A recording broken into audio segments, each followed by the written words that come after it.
welcome back to the second channel. We're back at it again. Now guys, today got something different. Today we're gonna be doing a reaction video, but we're gonna be reacting to a video about me. So basically, the other day I found this video. I was actually just searching about myself. I was just searching Georgemason TV Genius. And this video here came up. How Georgemason TV turned an accident into 10 million views. Now, I'm not gonna lie, I've never seen this. It was uploaded a year ago, but I'm very intrigued to watch it. As you can see, I started watching it a bit because I was like, what is this? And it seemed like a really cool video. So today we're gonna watch it. We're gonna react to it together. And as you can see by the thumbnail, we're gonna see if I'm a storytelling genius. Let's inflate my ego together. This is the story of how Georgemason, an English YouTuber who makes videos from his bedroom, turned an accident into 10 million views, 230,000 subscribers, and convinced the world that he was a famous celebrity. Hey, I just want to say, I love these videos. I watch loads of these videos about like Airac or like Mr. Beast or I don't know, Casey Neistat. So it's very weird to see one about me. But that's why I wanted to react to it, because this is cool. George was scrolling through Instagram like any other day, but then he stumbled across this image of a 1 billion streams plaque from Spotify. He had never seen one of these before, so Curious George wanted to find out more about them. Curious George! Oh my god, guys, I'm loving every second of this. Sorry, I don't want to keep interrupting it, but this is so weird. I've never seen someone make a video about my video. He had found a backdoor entry to the official website where celebrity musicians purchase their 1 billion streams plaque that they get when they get 1 billion streams on Spotify. And after emailing the website using a fake persona, he knew that he wasn't meant to be seeing this page. By the way, you can't find this anymore. I tried. So after stumbling across this page, George found himself with an opportunity that is only available to 292 people in the entire world. And it was only going to cost him $4,000. Only? Hey, I don't know about this guy, but that's a lot of money to me. Only $4,000? I thought that was a lot. But how did George grab hold of this opportunity with both hands and swing into becoming a YouTube viral star? Well, we have to wind the clock back 8 years to when he started his channel. If we take a look at his earliest... Hey, yeah, I thought this was just like how he started. This is going all the way back to my first ever video. Okay, this is sick. They were really basic and really not very interesting, but he worked on it and kept creating, improving his presentation style, his editing, his topics that he selected, and most importantly, his storytelling capabilities. We're just gonna ignore the fact that he said my videos at the start weren't interesting. I mean, to be fair, they weren't very interesting, but that is crazy. I mean, thank you. I just feel this is weird for me to watch. I'm seeing the whole journey of my YouTube career. And his idea was to convince the world that he was Harry Styles and that he, or Harry, had created a TikTok account which fans were eagerly awaiting for him to do. Look at me, I'm smiling. It's just weird to see someone talk about me in a video. Bro, who got me smiling like this? But how did George make sure that this golden opportunity didn't slip through his hands and just go to waste? Well, it comes down to just 3 things. Genius storytelling, retention questions. Hey, you wrote storytelling? That's why I'm a genius, because I noticed that. But maybe I actually learned something here from myself. So I've got genius storytelling, retention questions, and what else?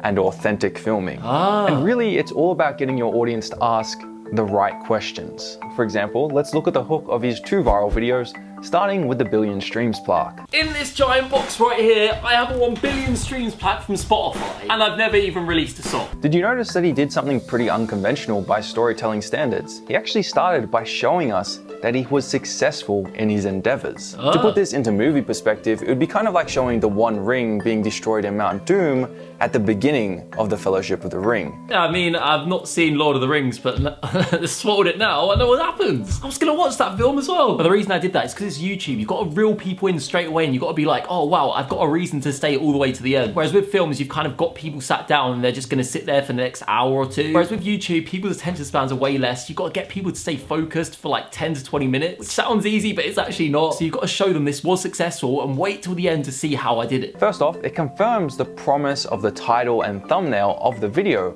so the audience member watching it knows that they haven't been clickbaited. But more importantly, even though we know what the end result is going to be, we want to know as an audience, how the heck did this average guy who's kind of like us achieve this? I'm not an average guy, alright? I'm a genius. I thought you knew this. Come on now. I thought this video was gonna blow up my ego. It has blown up my ego. I'm very happy with this video. But he did say my videos at the start were boring.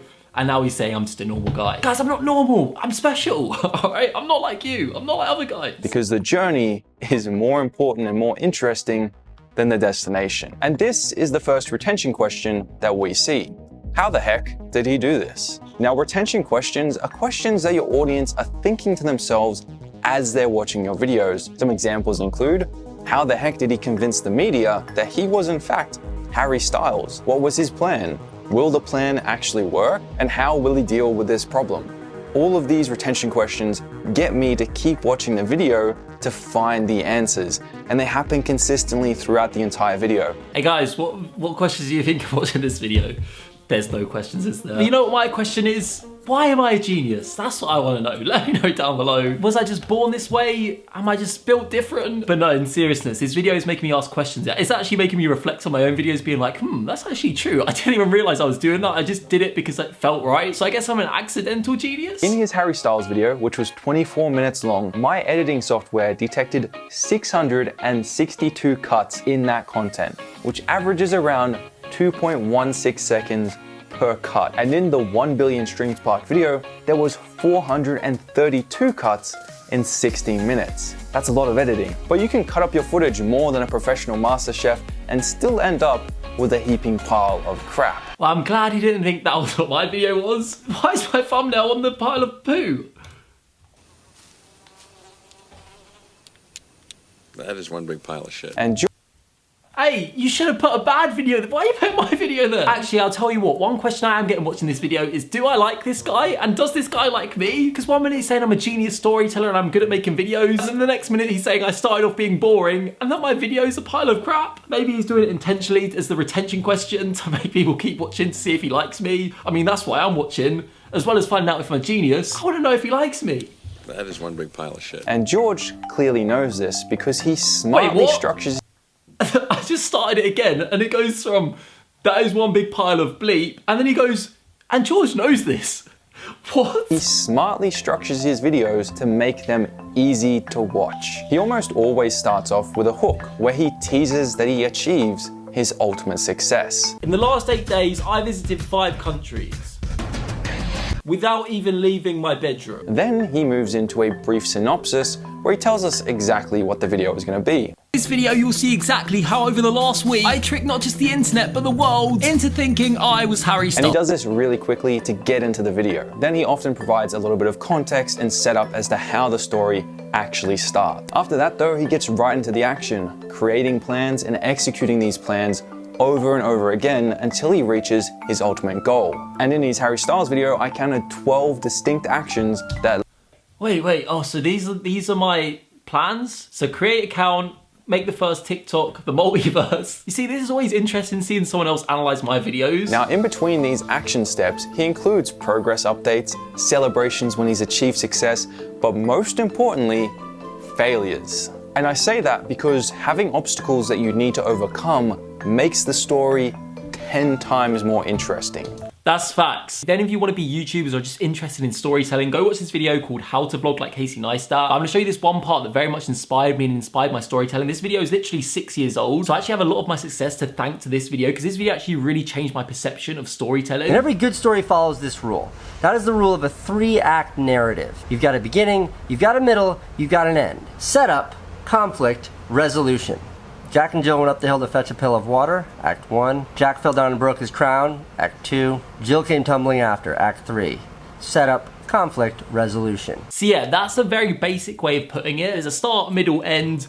That's what makes a good story. And if you have any story about any of them 3 parts, it just feels like something's missing and it's not rounded off. So that's what I always try to do in my videos. And I don't make it as simple as start, middle, end. It's more like a roller coaster where there's constant setups, problem, solution, setup, problem, solution. Because realistically with YouTube videos, the problems can't be that big. So say for example, with buying the Spotify plaque, right? I could have made that a very simple video. Oh, I found this link. That's the setup. The problem is, are they gonna accept me buying it? I don't know, I'm not sure. I'm gonna try it anyway, I'm gonna buy it. And then the resolution is, it arrives. However, that would be a very short video. It wouldn't make you feel too much. It would be pretty simple. So what I did was, I made it more of a roller coaster where I set it up by saying, oh look, I found this. I don't know if it's gonna work. And then instead of just buying it and resolving it, I email them first, I check if it's available for the public, and then we have the resolution by me ordering it. However, that then creates more conflict because then they start emailing me, I have to email back, and then I have this whole month of waiting if it's actually gonna arrive. And then we get the final resolution of it arrived, it has worked, we have done it. So yeah, that is a very simplified version of it, because if stuff's easy, it's not interesting. People wanna see the ups and downs. That's why I always try to show it as naturally as possible. But yeah, let's get back to the main video and hopefully get some more validation. It's kind of like a 100-meter sprint on flat grass versus a 100-meter sprint where you have to go up and down over obstacles.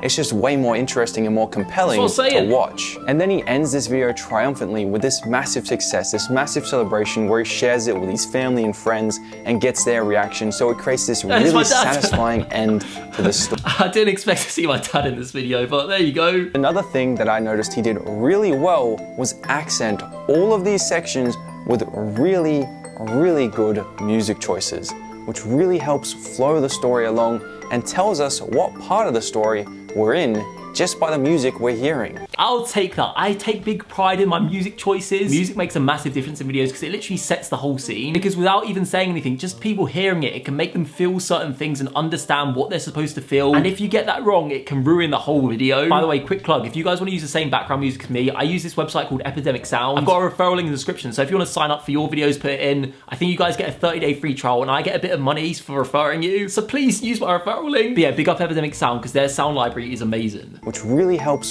flow the story along and tells us what part of the story we're in just by the music we're hearing. And finally, when it comes to actually making the video, George combines voiceovers, vlog style footage, some tripod footage as well, and lots of visual aids. So instead of just saying that he's scrolling through Instagram, he actually shows it. And all of this together creates an authentic experience that we as an audience can relate to. And so we see him as just this normal guy from England who's making. Guys, I'm not normal, I'm special, I'm a genius. Stop calling me normal, please. Just say I'm a genius, please. So we see him as just this normal guy from England who's making YouTube videos in his bedroom, who was able to pull off this crazy stunt and blow up his channel, all because of an accident. Now remember. So there you go, guys, that is the end of the video. He did say my storytelling was genius, so I'll take that, or my storytelling. Look, I'm not letting the mistake go. You said my old videos were bad. But big up to this guy, validation. I would have liked more validation, but you know what? I'll take what I got. Yeah, I hope you guys enjoyed this. It was something a little bit different. If you guys have any other videos you want to see me react to, let me know down below. Yeah, guys, on that note, I'm gonna end this video here. This has been Georgemason, over and out. Boom.